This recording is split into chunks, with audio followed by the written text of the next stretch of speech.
Good morning, everybody. Thank you for joining Stop at Nothing, the live virtual surgery course brought to you by Point. It's my pleasure. My name is Marshall Dial to be your host.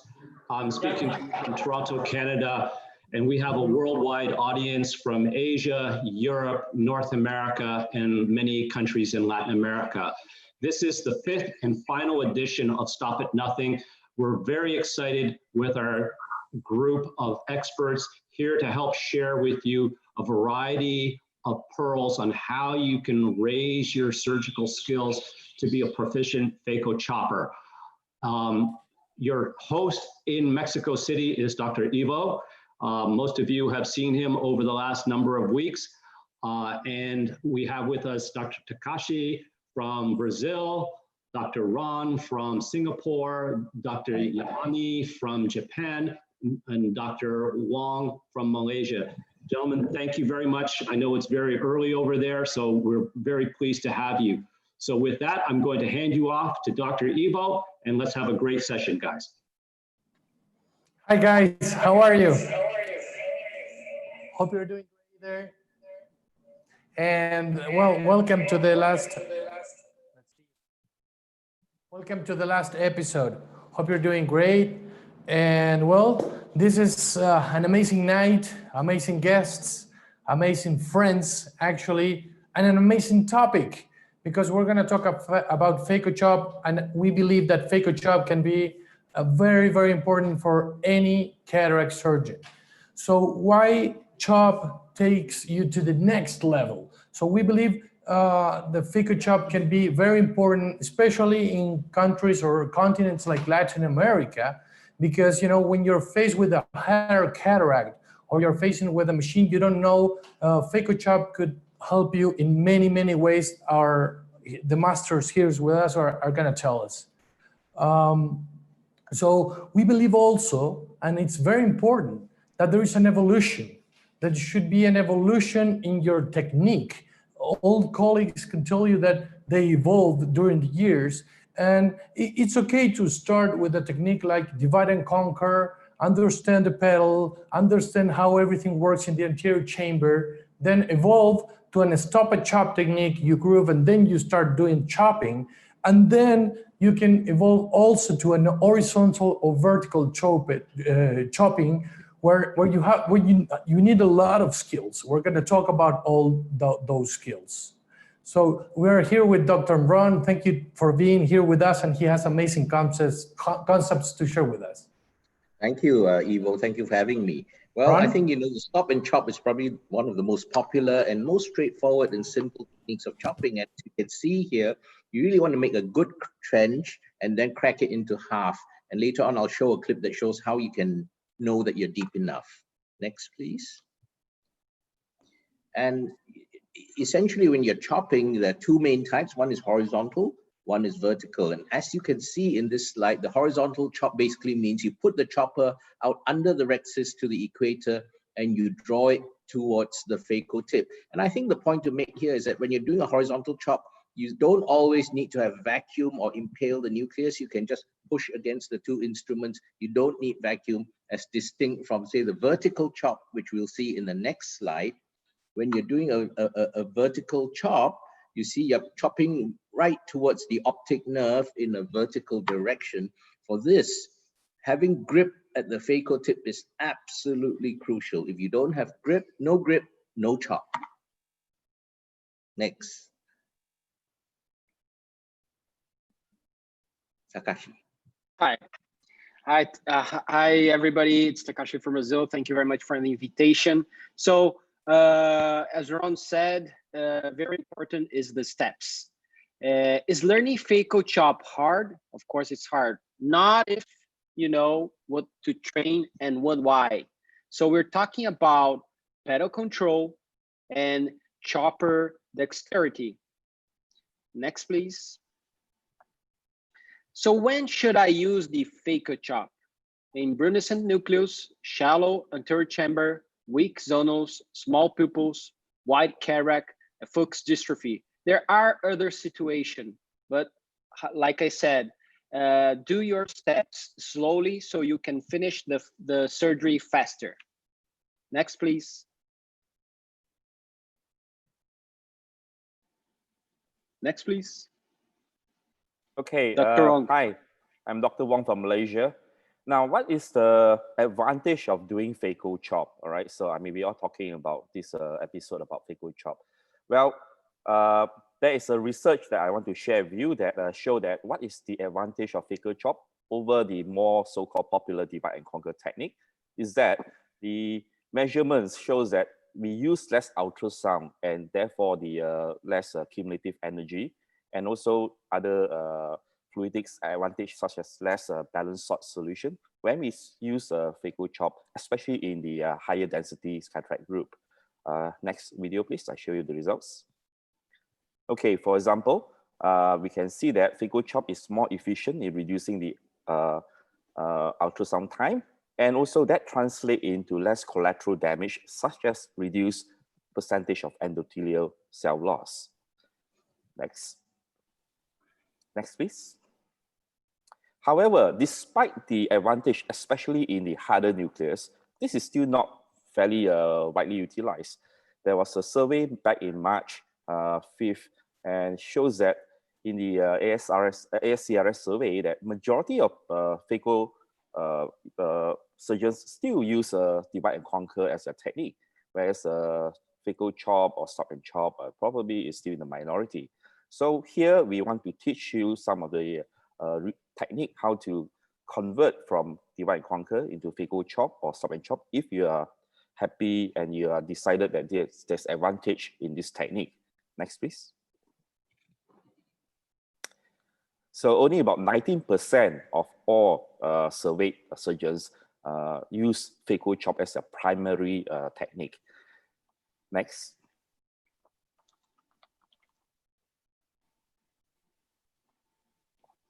Okay, guys, so now you can hear me and we're gonna do the survey we always do. We wanna know about your experience, about if you're doing chopping or not. This is very important for us. So please take a couple of seconds, time it's tight. We have an amazing panel to answer these questions. I think it's very important to understand how many cataracts you have done, which is your favorite, your preferred Phaco technique.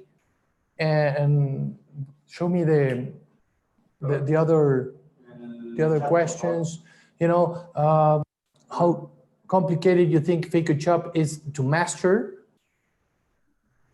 Please go answering those questions, and we're gonna go right back to the machine. This is an amazing tool to learn Phaco chop. We're talking about taking our game to the next level. Well, here we have a tool that not only residents or young doctors, but also experienced doctors who are scared or their comfort zone is in divide and conquer, or they don't want to chop. Here you can spend many hours practicing some chop. So let's see the answers. The panel can also help me, to see the answers. We have a lot of experienced surgeons here, okay? We have like 50% have more than 250 cataracts, but it will be very, very important to understand, oh, look at the number two answers. Very, very interesting. 38% doing divide and conquer, another 38% doing stop and chop, and only 15 doing horizontal, 9 doing vertical chop. This is gonna be an interesting class for everybody, I think. With these masters, I can bet you that on Monday, if COVID lets you, you're gonna run to the OR to do chop. If you're kind of scared, you can come here with me, and practice a couple of hours. So what about during your training, did your mentors teach you to Phaco chop? Oh, almost 50-50, interesting. 70%, they believe that it's challenging to chop, and which is harder to master in Phaco chop, making my hands or my foot work. They say motor skills are the hardest. Well, this is gonna be a very interesting talk as well, because in my humble opinion, there is a lot of decision making when you're chopping. and also your mental state, because when you chop the first time and it doesn't go right, the second one, I can tell you that you're going to be nervous, and that's going to rise. So let's see a little bit about this machine. And there's going to be many things. I want you to pay attention in everything that is happening in Phaco Chop, because sometimes you see a video and it seems easy, right? But let's see everything that's happening. So I'm in a virtual simulator, or you're going to start seeing my signal here. Okay, there you go. And as you can see there is a couple of things that will not be in a normal eye, but they're going to be very important, for the future to start. So I'm going to rotate the lens a little bit. As you can see there's a red ball, and I'm going to go to that red ball and I'm going to turn it in green. I'm going to hold, and then there's a line. I'm going to come, and when they're close, it didn't happen. Okay, let's do the second time. Green ball, I hold it, I come, and when it's coming close, I crack. Seems easy, right? Seems pretty easy. I think everybody's seeing this, and it's like, happens what, 5 seconds, 4 seconds. How many things are into matter here? So let's do it again.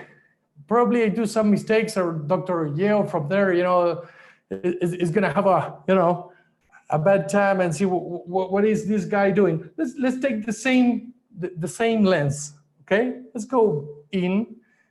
Oh, something happened there. The machine is telling me something. Okay, it doesn't matter. I enter the eye again. I try to hold it. Position 1, 2, 3. Oh, I can't do it. Okay. I go back again.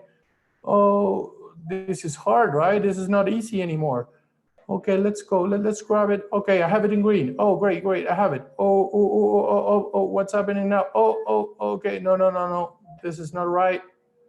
Hope the panel is not having a hard time here looking at me. I have it. Oh, no, that's the rhexis. Oh, be careful with the anterior rhexis, right? Oh, let's try to do it. Oh, no, I'm not going to the line. Oh, what's happening now? Oh, I'm having troubles. Takashi, save me here. Oh, that's a big problem. Okay, somebody call Yamane. Call Yamane. Exactly. Oh, we have Dr. Yamane here. Oh, that's a very good thing. Now I'm relaxed.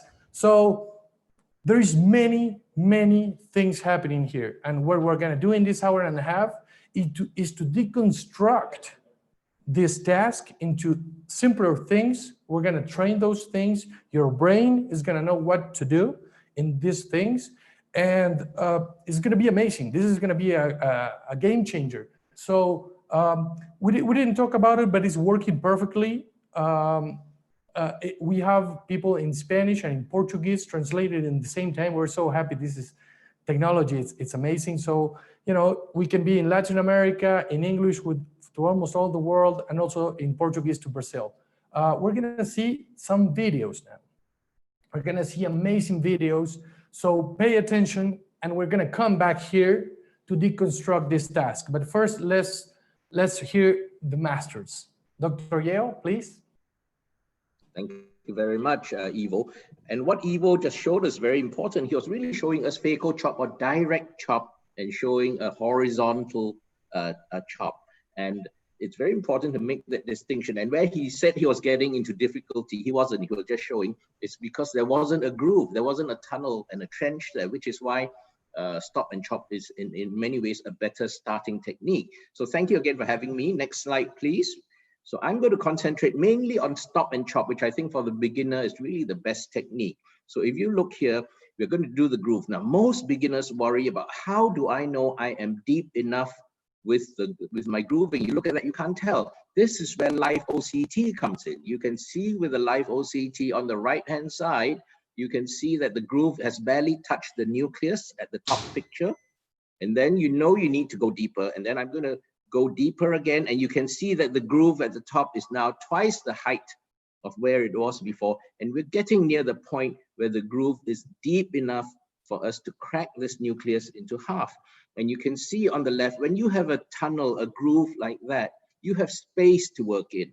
And what Ivo showed earlier with a direct chop is that you don't have the groove, you don't have that trench. Next slide, please.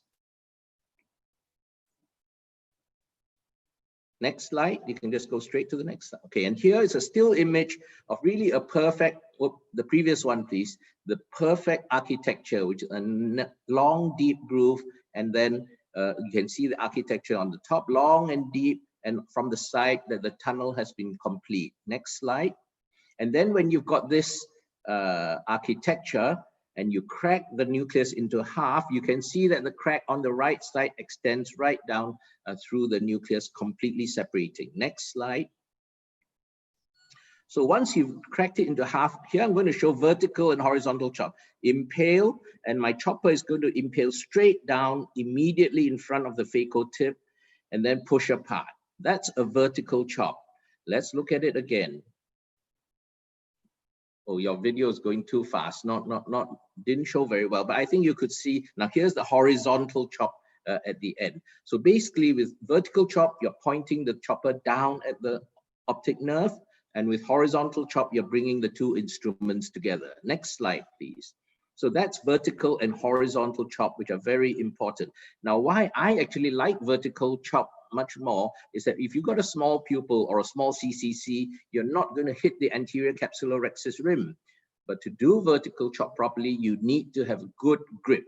So remember, point chopper at optic disc and chop right in front of the phaco tip. Some people like to go to the left or the right of the phaco tip. I don't think that's a good idea, because if you go left or right, the nucleus will torque and turn. Next slide.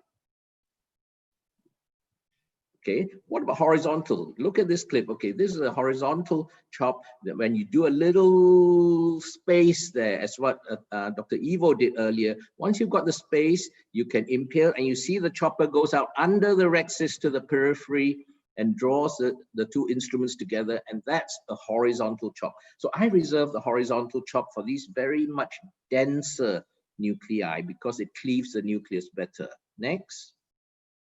Now I've shown you horizontal, I've shown you a vertical chop. I'd like you to have a look at this and tell me which one you think it is, okay?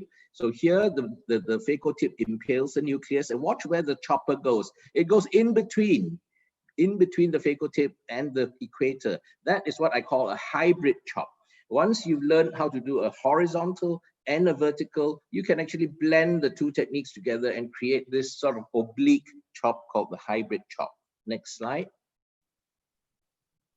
Okay, so just to sum up again, the vertical chop immediately in front of the phaco tip, and that gets symmetrical quadrants if you split that. With a horizontal chop, turn the chopper horizontally and then reach out under the CCC and chop from the equator, pulling it towards the phaco tip. Next. And the hybrid chop is the chop that goes in between the equator and the phaco tip. And you will learn how to do all this as you get more experience. Next. So just to end with, you know, sometimes I'm asked how much phaco tip should be exposed beyond the sleeve.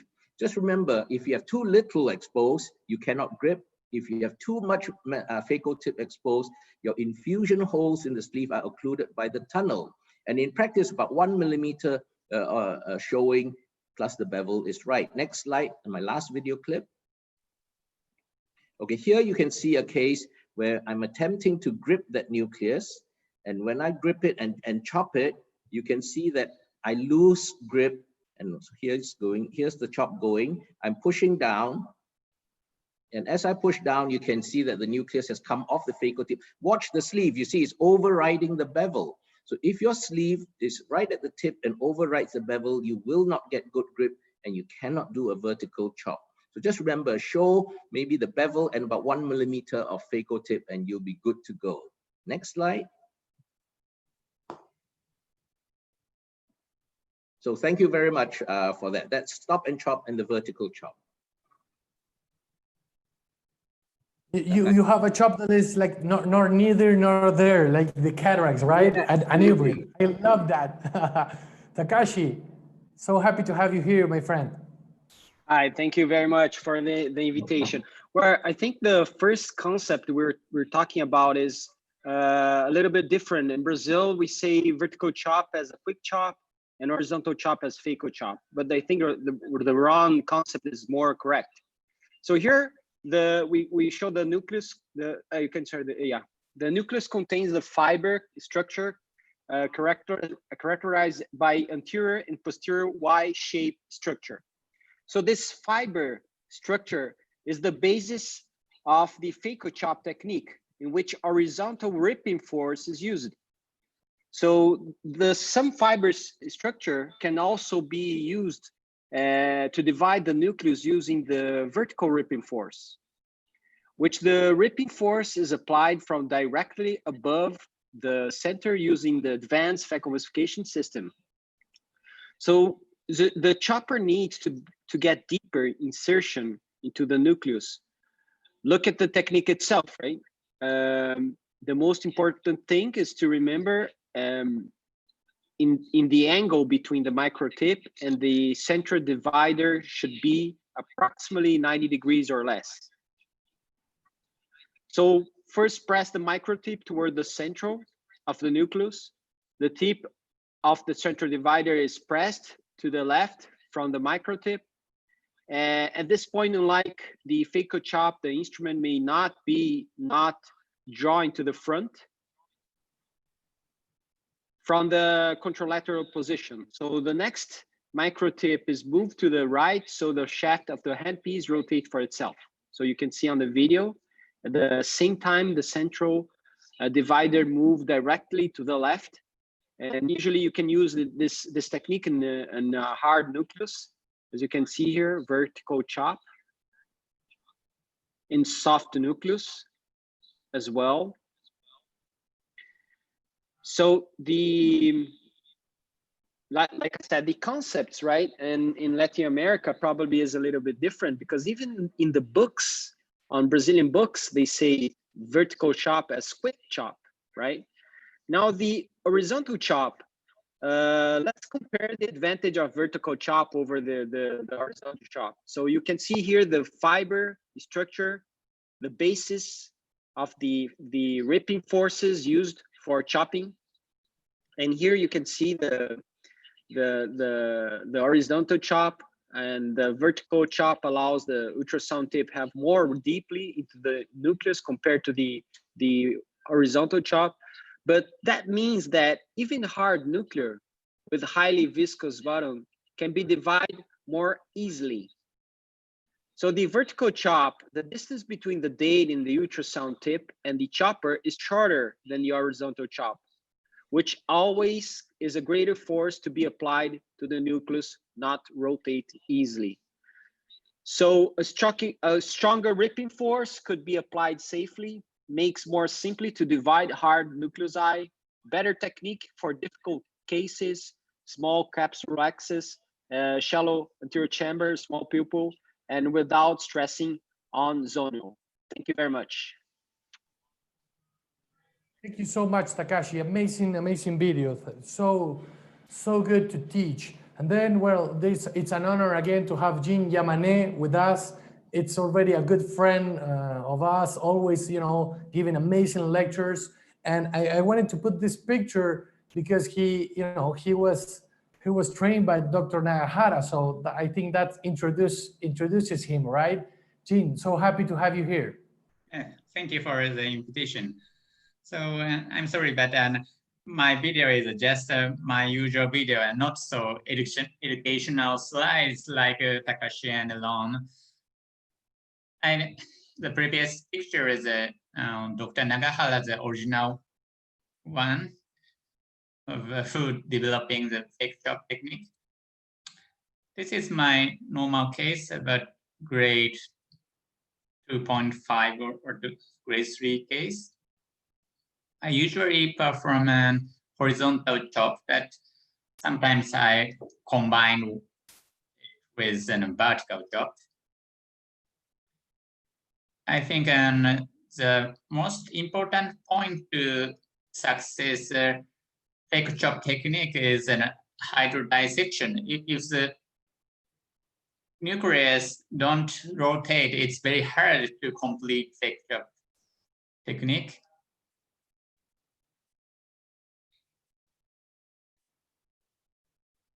Okay, next, please. Yes. And it's sometimes difficult to do Phaco chop with small pupil. I sometimes use a Malyugin link, but in this case, I just chop. I like to perform a horizontal chop and only recommend vertical chop for small pupil. It's right, but I remember where is the equator of the lens.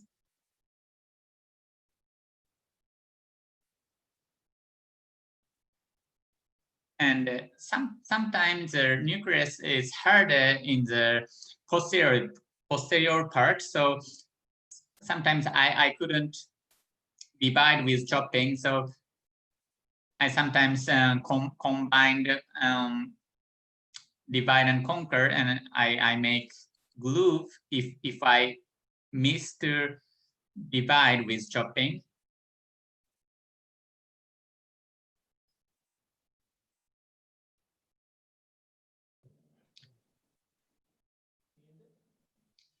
In this case, I divide the nucleus to 6 or 8 parts because it's difficult to remove. This is a soft cataract, so easy to aspirate.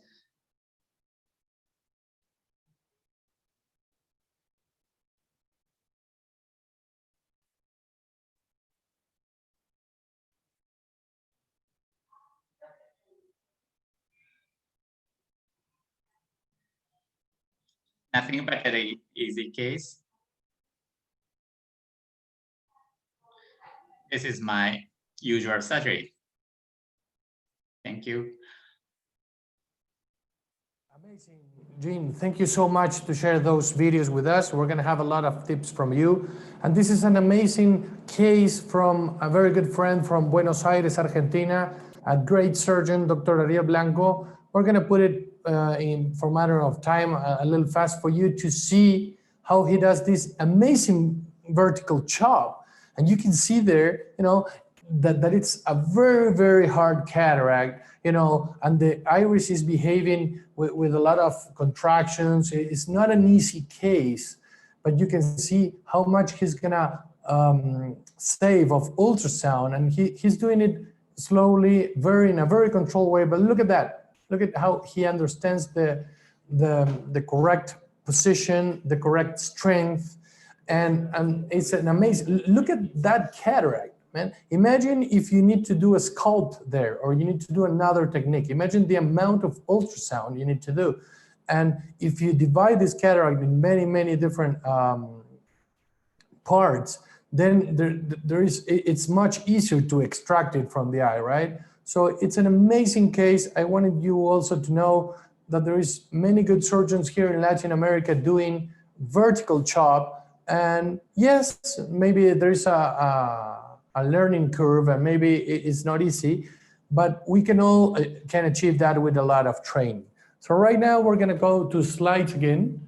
So, and we're going to ask if Dr. Wong, you have any comments on this matter? Do you do some vertical chop since the slides come in?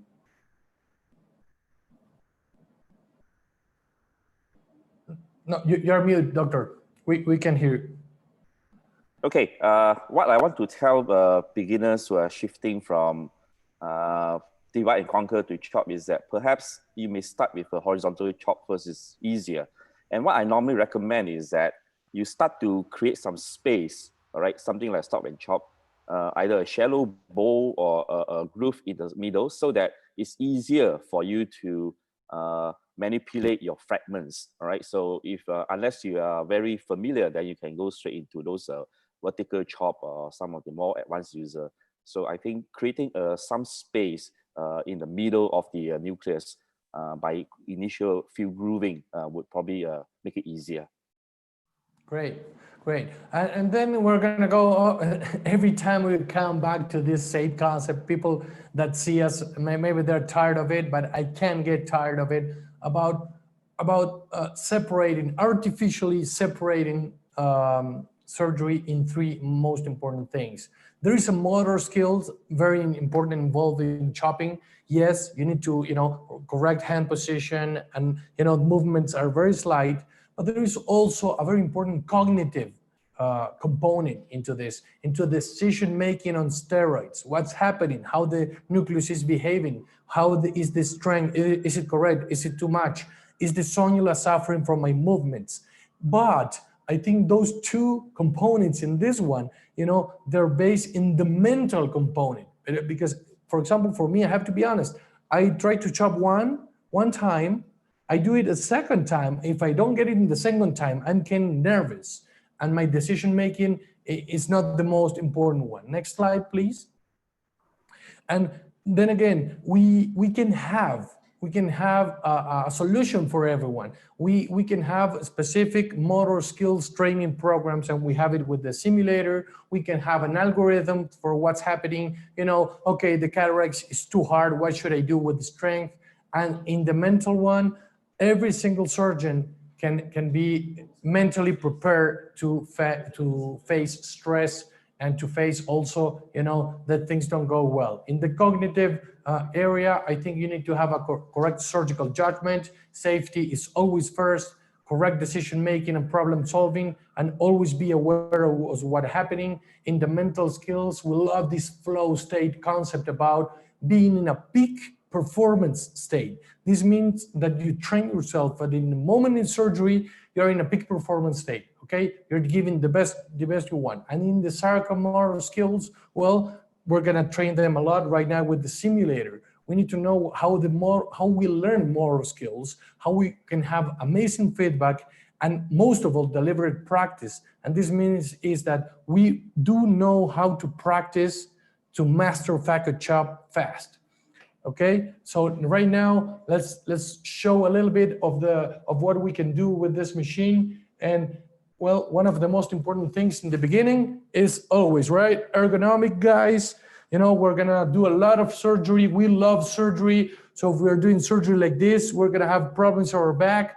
So always try to have the correct ergonomics, be comfortable, and be like empowered, right? Your chest out. This is something that we have research on it.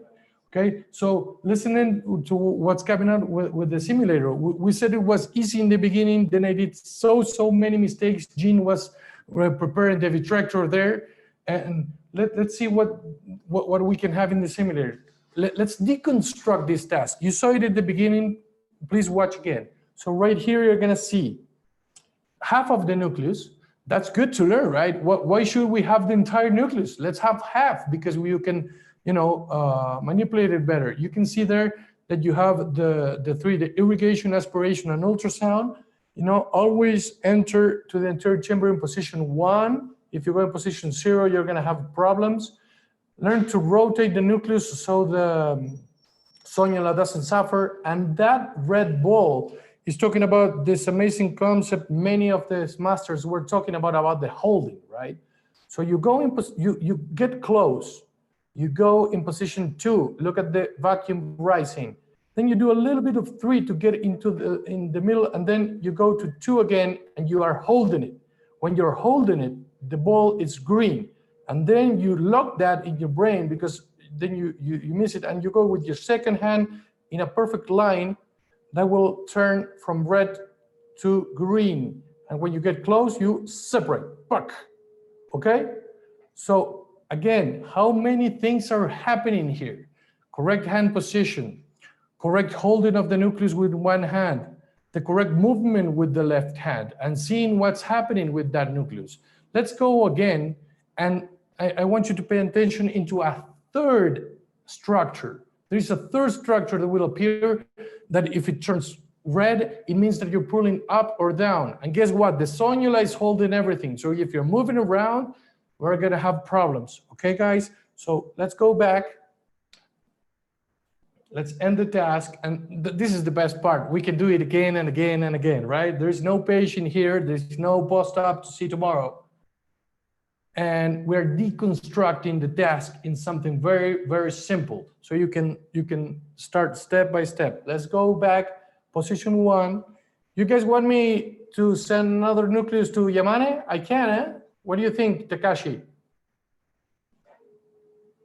Okay, let's go green again. There is something very important here. Look, see what happens if the paracentesis it's in the correct position and how you can do the perfect movement, right? But what happens if you do the normal paracentesis and you enter like this? All right, it's harder to do the correct movement here. Okay, this is very important. So I'm holding it, and this is very important when I start doing the second movement. Look, do you see that mesh that it's green? That means I'm floating. But if I go down, it gets red, and if I go up, same thing. Okay, so you can't do that. Go back again. You hold and you do it. And right here, when you're getting to the Phaco tip, you separate. Pow. Okay, and that didn't happen. The important thing is, one of the most important mistakes is to be too superficial. Too superficial. You need to understand the anatomy of the lens. We're going to talk a lot about that. Okay, so imagine, guys, imagine how amazing is to learn it like this. Many of these guys in the panel had to learn this with a human being, and try it, and then we try it tomorrow, and then the next day, and then, oh, this is our recommended patient. Let's do a divide and conquer, right? Let's take it easy, okay? So it's very interesting. I think, one of the most important things I would like to show you, since we're right here, because masters are going to tell us many tips. It's about a debrief. It's about what happened, okay? What is telling us the machine? Because there is no most important thing for us to learn than to have objective feedback. Imagine, it's not only subjective, it's not only the mentor saying, oh, you did good, you did kind of okay, no, it's objective feedback. And look at that, we can have a time lapse, as you can see there, and those red balls are every mistake I did. You're seeing specifically, what did I do? What did I do wrong? Oh, okay, I did this wrong, I did that wrong. How efficient was I? Did I handle the instruments correctly? How about tissue treatment, right? The endothelium is there, the posterior capsule is there, the sonula is there. There is so many things to learn. But then again, you can start step by step by step. So let's go to the slides now. And we have, amazing tips from these masters. We're gonna get back soon to the simulator, talk about vertical chop as well, talk about other tips. But these guys have amazing concepts here to share with us. So I hope you guys, especially Ron, I think you're liking the machine a lot, right? Yes, it's fantastic. Okay, so let me go back to the concept of deconstructing a task. It's so good for the brain to understand everything that's going on. As you can see there, I'm visualizing, I'm synchronizing what happened with the pedal, with my two hands, not only the movement, but the position, because if my hand position is wrong, that eye is not going to be centered, I'm going to have problems. We're going to talk a lot about fluidics and especially the technique. Next slide, please. This is one of, basically, I could say that one of the most amazing videos I have seen lately about chopping. Our good friend Marshall Dial, took the time to grab all the information that comes from the simulator, right, and put it in a different perspective. So everything we're talking about, you're seeing it here probably for the first time with this perspective, right? You can see the red ball, as I was telling you, that it's inside the lens. It's not superficial. You need to go to be in position 2, then a little 3, 2 again, and hold it. And when you hold it, then with the second hand, you need to go exactly through that line, and when the two instruments are getting together, you separate. This is very, very important. Next slide, please. Next slide. And Ron, this is all yours. Okay. So if you look at this picture, this is the one like what you showed on the simulator where you basically did a direct chop without making a groove or a trench first. And this is when then there's a slight challenge in really getting your phaco tip impaled in the heminucleus here to do your second chop, which is why when you're beginning, I would recommend doing the stop and chop first rather than this. But you have to get grip with this green, and only when you have grip can you do the chop. Next.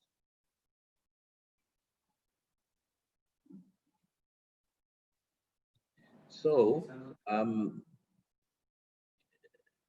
what happens if you're unable to complete a chop? There are many reasons why a chop doesn't happen. Some of them are because you don't have enough grip or you don't have occlusion if you're using a peristaltic machine.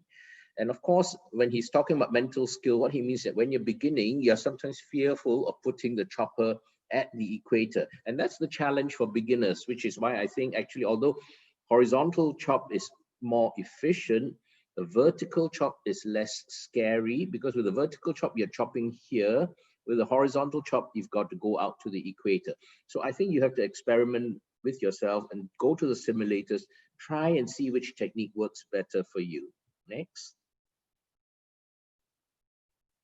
Rotate the chopper. Okay, we made this point. When you're reaching out under the iris, under the CCC, you have to make sure that your chopper goes horizontally so it can slip to the equator, and then you turn it 90 degrees to do the horizontal chop. It's like putting in a nuclear sustainer for an Akahoshi pre-chop, counter pre-chop technique. So you have to learn to be able to put your chopper out to the equator and then turn it 90 degrees to do the chop. Next. Dr. Wong? Okay, one of the things that some beginners make mistakes that make is that they did not bury the chopper deep enough. All right, so don't scratch the surface. You have to go whichever point you want to insert your chopper, right, deep into the substance of the nucleus, so that you can purchase, and then from there you can draw the chopper towards the direction of your phaco tip, and that would cause a cleavage. So remember, do not just scratch the surface. Next. Is this still mine? I think it is. Okay. So basically, when you crack the fragments, this is quite similar to whatever we need to do in our divide and conquer. It has to be deep enough, right? The movement should be vertically down towards the fibers of the cleavage plane, and then you separate sideways, all right? So, and therefore the forces, all right, would gently cleave along the natural plane, all right? So this is it's very intuitive. That's what you should do, all right? Purchase your chopper into the substance, bring it horizontally towards your tip of your chopper, your phaco tip, and then you separate sideways to get the cleavage plane. All right, next. Okay, pass over to you. Dr. Yamane, I think Dr. Yamane went to find my nucleus in the vitreous, and he's seen some patients. If he's not here, we're gonna ask Takashi or Ron, you know, who can fill up in this amazing tip. Dr. Leo? For chopping, particularly in a vertical chop, if you don't have grip, once you put your chopper down onto the nuclear fragment, your nuclear fragment is going to dislodge, as I showed you in my last video clip. So you need to know really the occlusion sound. You know, your phaco machine will go and then you go to position 2, and you just got to hear it, and then you can chop. Okay, but once you've chopped it into quadrants, then it's totally different. But the chop is when you hear true occlusion. Next. You keep going, doctor. This slide basically shows that you have many parameters. I mean, essentially, with you're talking about bottle height, we don't usually vary that very much with the modern active fluidic systems that we have. You know, aspiration, flow rate. Again, this is a fairly a standard feature, but I would say the vacuum is the most important parameter. Basically, if you're doing a stop and chop when you're grooving, you don't really need very much vacuum. You can use a torsional ultrasound, whatever ultrasound, to just do the groove, and then you crack it. But once you want to do chopping, you then have to make sure that your vacuum goes up to 500 or 600 so that you have grip. If you have grip, you have stability of the nucleus, heminucleus, and then you can do whether you want to do a horizontal or a vertical chop. Now, ultrasound is interesting. Now, if, for example, you're doing a softish, neither here nor there nucleus, I would often not use torsional, because when you're using torsional to do a tunnel or a trench, you get too wide a trench, and then it's hard to crack. So, and also for the denser nuclei, if you're wanting to bury the tip, sometimes a little bit more ultrasound than torsional is useful. So you've got to be able to vary these parameters. Next one. Okay. So I'm gonna fill in a little bit, since Gene we're waiting for him. He had to see some patients. Dr. Yeo was talking about parameters. I think these are very, very important. Basically, I'm gonna say it again, vacuum needs to be really high. Here we need, holding, what it's called the holdability. We need to hold that nucleus no matter what. I think that's very important. That's very important for you to have in your mind. The second thing, well, I have seen different theories about how the ultrasound should be, should be set, and especially about, it will depend a lot on your machine and your Phaco tip. We're going to talk a little bit about that, but I think you need to understand that vacuum needs to be very high in this step in chopping, because you need to hold that nucleus. This is something that we can discuss a lot, and there is people using other machines, like they don't have torsional or torsional US, but there is many surgeons and many research papers that talk about how torsional ultrasound can aid you to craft that channel in order to hold that nucleus in a very correct way.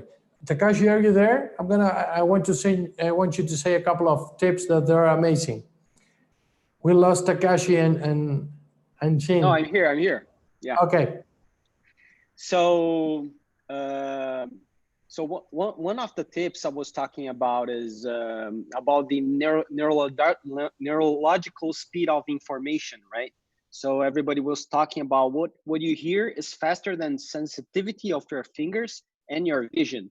So that's really important. So the other tip is to go deep, the Phaco tip and and the lollipop nucleus. So you can have this power to put the vector of the forces of their chopper with the Phaco tip. So this is really important for the what we were talking about, the motor cognitive skill. So getting hot in here, add visco. So this cognitive skills is situational awareness, which requires use to dispersive viscoelastic to create a protective shield for endothelium. Some of the tips are every quadrant you break, you put visco, especially in hard nucleus. Next, please. So think vertically for vertical chop. And like I said, these fibers structure in the basis is the same fibers that you do the vertical ripping force.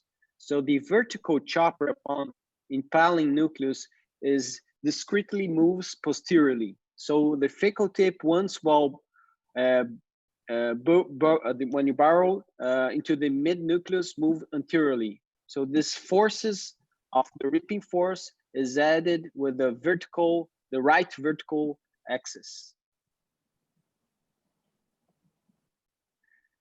So use the occlusion to treat gently. So everybody's talking about parameters. So you have to have a very good parameter and a very good occlusion. The Phaco tip firmly this lollipop nucleus allows for constant elevation of the lens to be maintained for less zonal strain or pressure on the posterior capsule.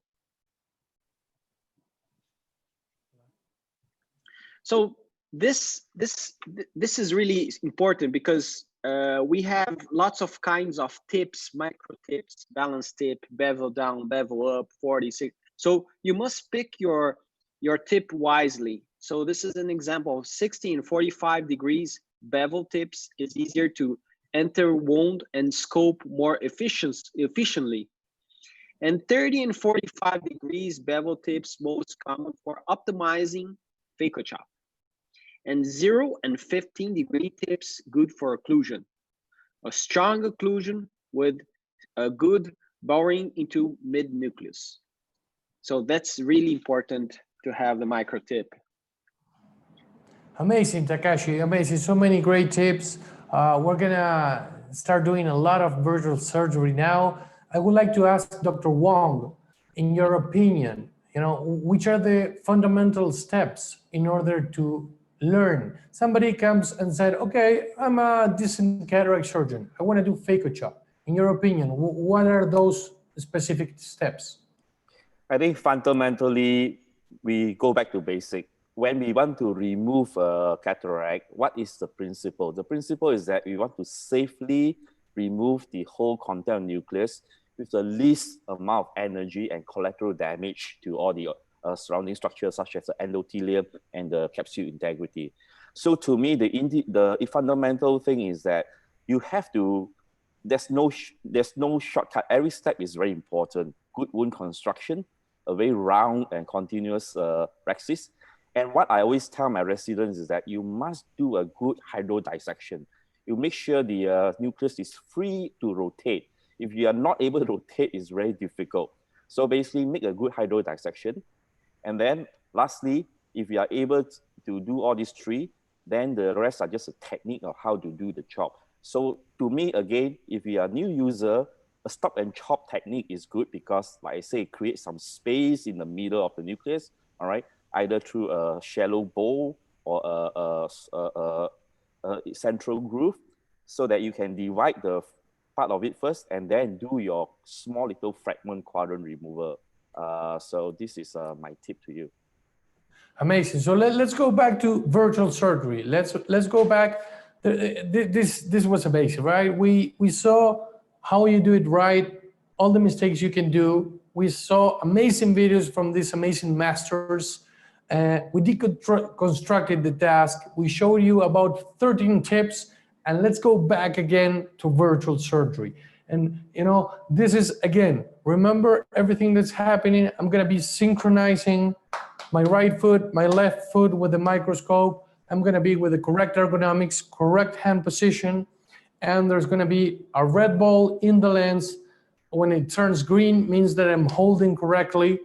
Then I have a line that I need to turn from red to green, and in the moment that I'm close to them, I need to separate that, okay? So let's see what's going on in the simulator, and we can go then to vertical chop. I'm seeing in 3D, and this is very important too because I can see, the level of the lens. And for example, the part of the lens that is close to me, it's below. So here's going to be something very important. When you go and hold, and you want to hold, you want to dig into the center of the lens, okay? And there you're holding it perfectly. Then you go with your second hand, always in your mind, the anterior capsule, and then I'm coming very, very slow for you guys to understand. And you can see the mesh, right?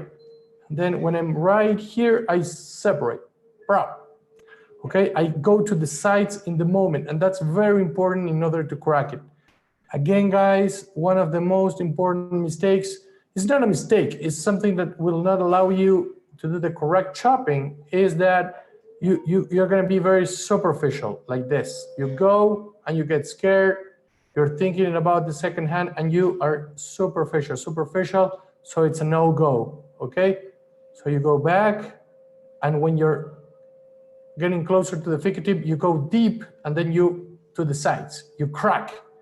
Okay, I'm let's see if there is some questions from the audience. It's going to be very important. If you guys at this point have some questions, you always have amazing questions, and this is going to be important. Let's go, since you are asking questions, let's go to do some vertical chop.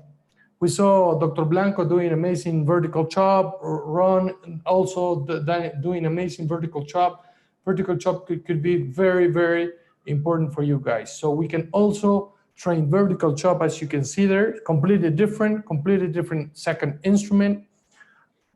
And let's see what's coming up from the simulator. Correct hand position. I didn't show my hands a lot, but so obsessive with the correct hand position, right? So we have a center eye. So let's go inside the eye. As you can see there, you know, the lines are completely different, but I still have to go, you know, position 2, I raise vacuum. Let's put the second instrument before. Look at the instrument, completely different, completely different shape.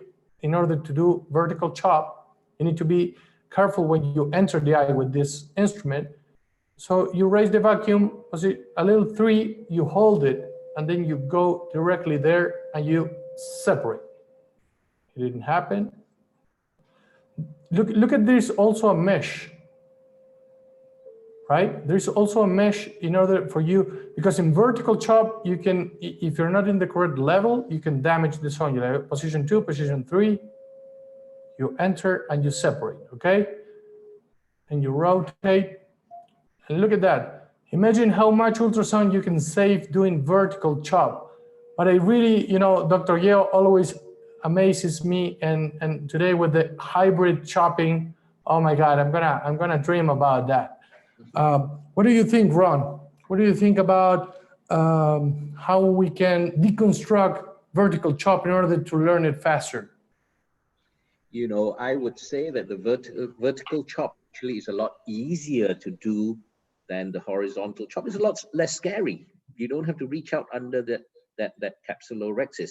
I would say that the secret is just make sure you have a groove and have very good vacuum. Make sure you know you've got suction, and then put your vertical chop right in front of where your phaco tip ends. And I think that once you've mastered a vertical chop, you know, you probably will use it 80–90% of the time, and you only need to do a horizontal. I use a horizontal for the very dense nuclei, because with a long chopper, you can cut it more safely than with a vertical chop.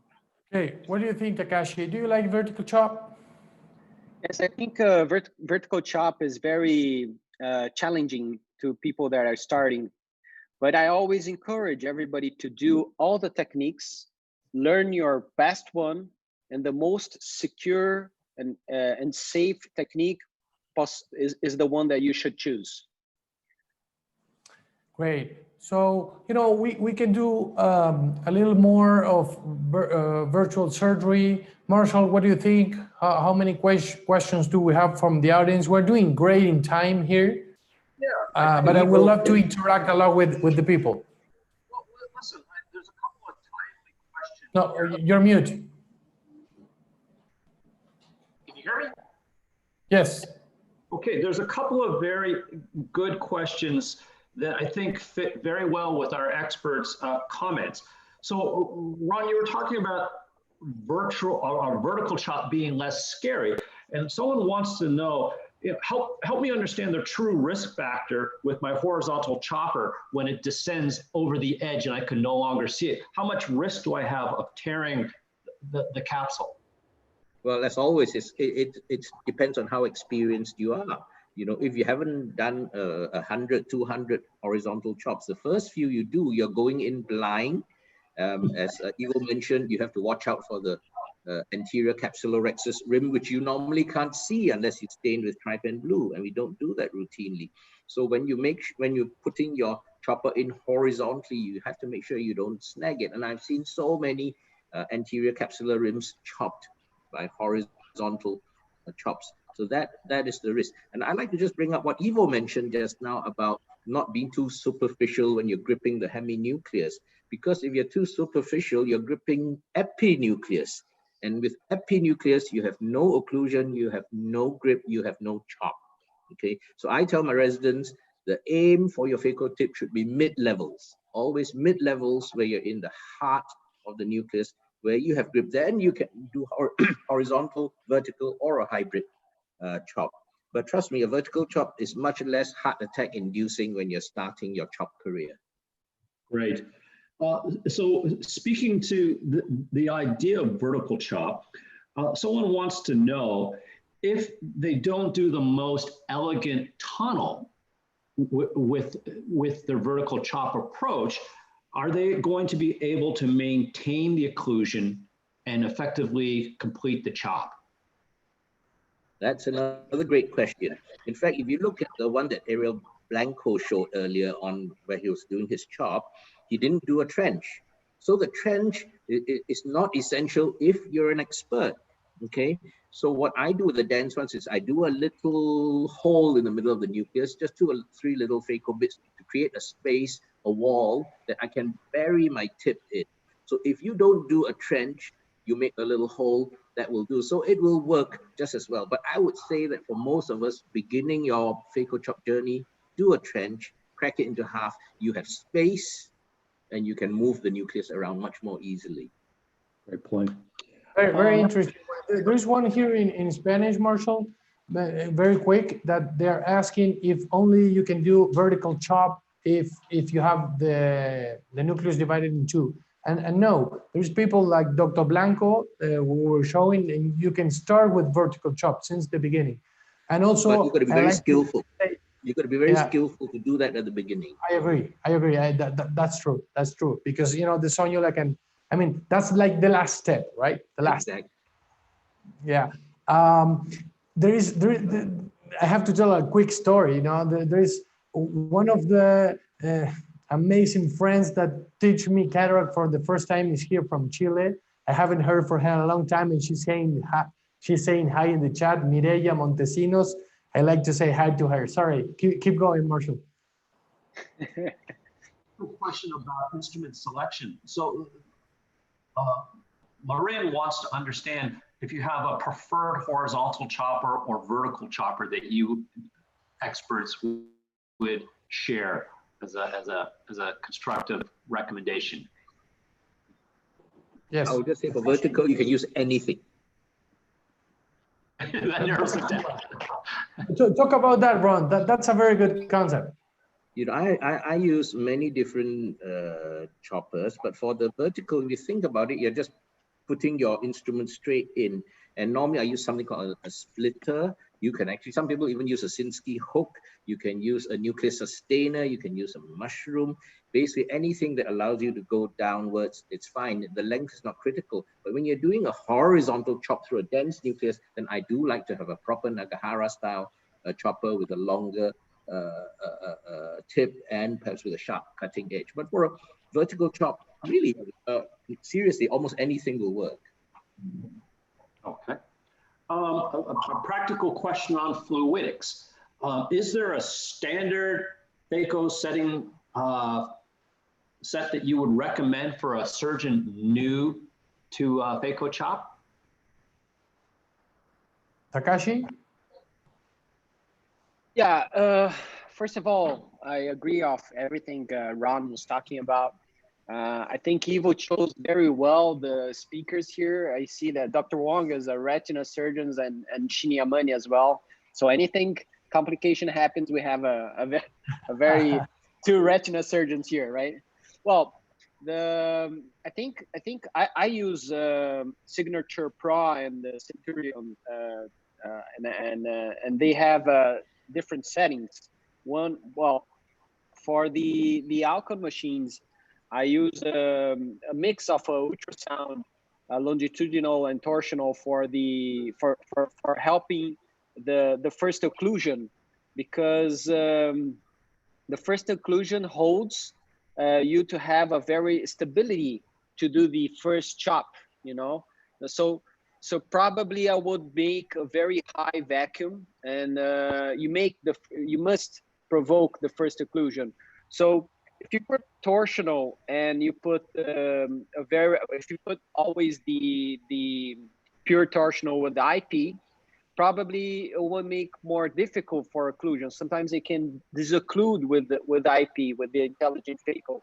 So probably I would mix, or when people are starting the first when we start the technique, I would recommend just on this first part to do longitudinal. Dr. Wong? Yeah. Am I able to share my screen with you all to just to summarize all these questions? Is that possible? Yeah, sure. Let's try it. I don't know if we can because we have an audiovisual team here. I don't think it's possible to share Oh, the it's not screen. possible. Okay. Anyway, Oh, here. am I sharing it? Yes. Yes, we're seeing perfect. Yeah. Okay. All right. I just want to show you that just to principle. In this case, this is what I meant by beginners. All right. You can see the rexis very well because we stain it. You do a shallow space here. This is in a bowl shape. All right. Just so that you can create yourself some space. This is probably only about 1/3 of the depth. And then you can see this is the kind of hook. This is a greens hook. So it has a curve so that it conforms to the shape of the equator. So, and then we like to just remove part of the segment first so that it is easier to create space. And then when you have a good rotation, that's why I say very good rotation is important. You can then slowly just divide the fragments into smaller pieces. And when I remove the rest easily with just high vacuum suction, and there you are. This is usually the standard type of so-called chop that we do. Look at the shape of the chopper just now. And for the fluidics, when I do my grooving, it's salt and chop, I usually use low vacuum about 80, and this is 80% torsional, mainly torsional. I don't use longitudinal because we don't want to push away the fragment. So again, one of the way you can do is starting, you do a center groove and divide into two first, all right? And when you're doing the central groove, you don't have to use high vacuum. But once you are ready to engage the rest here, I would switch to high vacuum, and my vacuum setting can be as high as about 400 something, all right? So in this case, you can see my vacuum setting is high. But sometimes I don't need to chop because I have space, the fragment just come in very easily. So in this case, it just completed by itself. Okay, I'll stop here. I mean, Very much. Amazing videos as well. I think, Takashi, we did a good job, right, about, picking these amazing speakers. Oh, it was amazing. We're just finishing. I don't know if there's any other question, Marshall? Good ones here for you. So just speaking about ultrasound, someone wants to know if I'm doing Phaco chop and I stay in position 3 with an engaged ultrasound, will I be able to complete the chop? I don't think that's a very good idea to do that. Because what happens if you're chopping and you've got ultrasound going is you're going to fracture your chopper. Because I've seen so many incidences where the Phaco is active and you touch the chopper and metal fragments, the whole tip flies off the chopper. So, and also, why would you want to chop on a moving object? Think about it. If you got ultrasound going, your nucleus is wobbling around, you cannot chop an unstable object. There is an amazing... I agree. Yeah, I agree. Oh. I agree with Ron, and I agree with Wong. After the chopping, I use pure torsional energy. I think during the chop, I think it's not necessary that the ultrasound. I agree. Yeah, that's. There's an amazing, question from a very good friend from Morocco, Imani Tarib. And look at this question. She's saying if you can use vertical chop in a posterior polar cataract, what do you guys will do? You start. Ron, you start. Well, I think with the posterior polar cataract, you're talking about a very different animal. And for me, my routine technique for a posterior polar would be to do a femtosecond laser. I would do a femtosecond laser grid or segment so that the nucleus already weakened. and then it's easy to separate the fragments. But in answer to your question, I would not do a direct vertical chop on a posterior polar cataract, because anytime you apply a downward force on a posterior polar, you're asking to use Shin Yamane or Dr. Wong's services. So Marshall, is it possible to do the Phaco there? You can prepare the Phaco on the simulator. Well, actually, I did. Did you see my capsular rexis? I can show it to you. It's perfect. For the capsular rexis, no problem. Here's an interesting question. So, you know, I'm doing my chop and I'm segmenting the lens. Do you recommend, panelists, that I chop and remove the piece and continue, or should I complete all my chops and then take all the pieces at the end? That's a good question. That's a good question. Who did that? That's a very good question. Again, Dr. Wong. Dr. Wong should answer. He already mentioned that just now, actually. Sorry, I was distracted. What's the question again? Would you remove all the fragments as you chop, or would you chop all and then remove? Yeah. Well, I generally remove fragment, create space, and then chop more. All right. Agree with you entirely. Yeah, I agree. I Very agree. good. That's very good. Very good. To have space to chop, it's very good. So always when you generate space, that's a good thing. Fundamental point, space helps the beginner. You look at the experts like Ivo or Dr. Blanco, you know, they can work without space, but you know, most of us are normal surgeons. So make life easier for yourself. Create that trench or create a little space. That could be a very good principle, right? Without space, you can hurt structures, sonula, and you know, it's hard. Sorry, Marshall. I have one last fluidics question, and then that would pretty much be it. Is there a significant difference between burst and pulse, and how does that affect my Phaco chop test? So, yeah. Well, if you put linear burst, you're controlling the pedal. So you can put a minimum burst, and you can control the onset, offset on the Centurion settings. But if you put linear, if it's hyperpulse, more than 40 pulse per second, it can be more stable, and you can use less ultrasound. I think for beginners, pulse is a very good option. And for high vacuum surgeons, the burst is very good for controlling the pedal. Like Dr. Akahoshi, he used fixed burst. That's a very rare surgeons and very experienced surgeons can use. That's final step, I could say, because you use too much energy if you step too much. But the pedal and the linear is always the first thing you should start. I think that's it for me, guys. Yeah, amazing. I think we went into a journey that we said, you know, that Phaco chop is not very universal. There's a lot of colleagues not doing it. That could be an amazing tool, that it could save ultrasound, that it's easy to learn now. I wish I had this when I was a fellow.